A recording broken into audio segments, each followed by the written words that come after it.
Okay, guys, welcome to Foreign Blood, Not Foreign Lies. Today, I want to talk about there is a such thing as parenting too hard. And there's a couple different meanings of that. Let me tell you the meaning I'm speaking of parenting too hard. Sometimes, and especially those with special needs children, but I'm going to say even children, behavioral children. There are some of us mothers out there that really mother. They do nothing but work, come home, and they're ready to be around their children. They're ready to mother. That's their goal. That's their pride. That's their everything. Well, let me tell you something. Now, once again, my children are grown, but I want you to understand I'm one of those mothers. I'm one of those mothers that lose sleep. I'm one of those mothers who can't eat. I'm one of those mothers that will dwell on it. I'm one of those mothers that my children's problems will emotionally crush me in ways you wouldn't even imagine. Because I care so much about my children. I don't want to say I did because I still care. They're grown, but I care so much about my children that I would let it consume me. Consume me. Now, this is for the parents that don't have the children with anything wrong, have children, with some health issues or mental health issues, and those children are able to leave the house. Let me tell you what's going to happen. We've seen this happen to our mothers. We've seen this happen to our aunts. We've seen this happen to our grandmothers. We have seen this. Real women, we have seen this happen. When our children leave the nest, then at that point, we have nothing to do. We have nothing to offer ourselves. We're lost. We're confused. We're sad. It's the end of the world. We don't know what to do because we have consumed ourselves so much in our children. We have made our children our life, especially people that only have one kid. I know you guys know what I'm talking about. We have consumed ourselves so much in our children's lives that we don't have a life. We don't the care we're supposed to have for ourselves, we have it, but it's different because our care and our focus has always been our children. Everything has always been our children. We've put ourselves, real women, they put ourselves on the back burners for children. And that's fine and that's dandy. That's good. And I want you to do that. I'm promoting, listen, I promote going hard for your child. But here's the thing.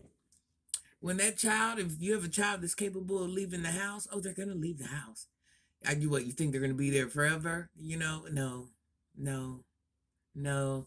Hey, they might even have a baby and bring their girlfriend and move in and shack up for a while, but that's gonna end. Listen, your children are going to leave you, and here you're gonna be beat down, mentally battered, emotionally battered, and abused, and your worth, whatever your worth was, you let your children steal that. You let your children's behaviors or emotions or feelings or problems, you let your children steal that. You let your children steal your joy.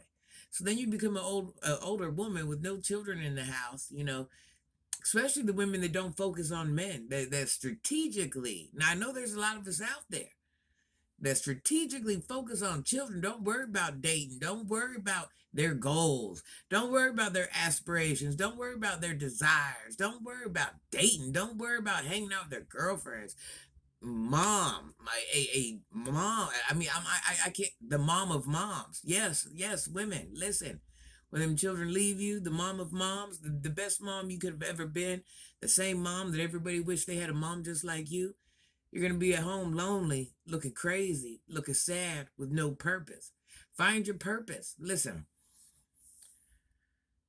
our purpose is to raise those children, but our purpose is to be happy too. Our purpose is to raise the children, but our purpose is not to neglect ourselves. Real women, you understand this. You understand this because you've put all life on hold to take care of your children.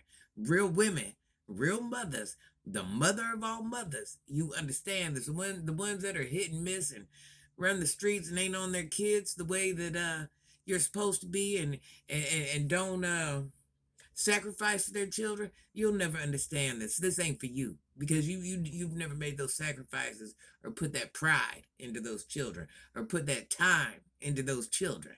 But the ones they have, listen, y'all better listen. Listen, that baby is supposed to be everything. Them kids are supposed to be everything. But you're everything. You're everything. What about you? What about you? What about you? All my life, I prided myself in being a mother. All my life. I prided myself in my children never knowing what it's like to get a utility cut off. I prided myself in my children never knowing what it's like to be evicted, hungry, not to have the clothes you need, just whatever. These children live life as if they had a mom and a dad in the home. And to me, that was so important. And I thought that was everything. And still, till this day, part of me says that was everything. I have children that don't even know the struggle. But in real life, as much as it's something, it's nothing. So all that time and all those years, I put in the pride in myself into being this mom 2000. Now here we are.